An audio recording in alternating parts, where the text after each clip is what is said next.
The main challenge is for leadership, both in industry and in higher ed, when we look at the digital era, is about decision making. So when we look at a normal pedagogical problem, let's say that we're going to try to teach, we're going to start a new engineering program. Well, when you actually try to provision that, it's pretty clear who is going to get involved in that process. You're going to get a bunch of engineers around a table and they're going to decide how to run their program, they're going to develop their program. We look at something like that involves digital literacy, that involves changing the way that people use the digital. You end up in a matrix management problem, right? So you end up with one group that reports into an IT director, you end up with another group that reports into a dean, you end up with another group that reports into a VP or maybe into a president, and then you end up with an industry group that has a variety of different interests that they're involved in. So some of them want to be able to sell their products, some of them want to have different kind of literacies for the students who are going to be eventually joining their companies. So there is a varied number of interests, and the problem becomes, how do you make a decision about what you're going to do? And trying to get that kind of decision making set up, I think, is the first challenge that senior leadership always meets.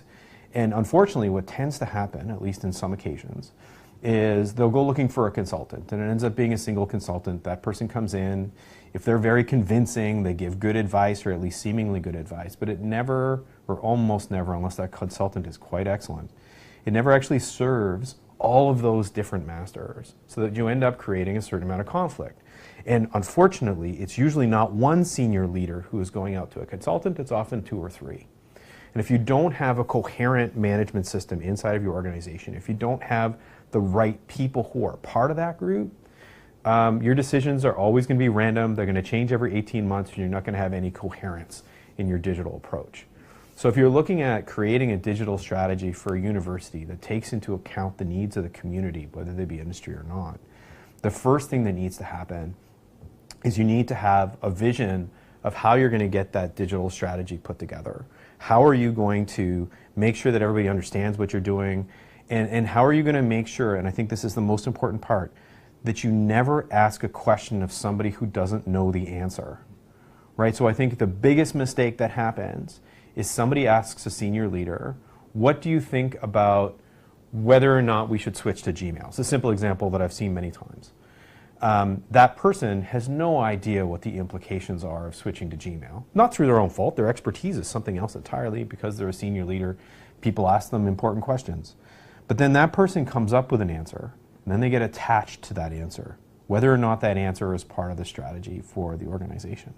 So then the suggestion that I always have for people, for senior leaders, or for people interested in change inside of an organization who are looking to serve senior leaders and industry, is you really need to solve that problem first. So it may be a committee with very strong terms of reference that acknowledges the participation of each of those groups, but has proxy decision making for those groups along the subject that you're talking about. And that may sound like a technical response, but it's absolutely critical. So if you can say, okay, we want to be able to support digital practices that are going to allow us to make sure that everybody in our organization knows how to get facts from the internet.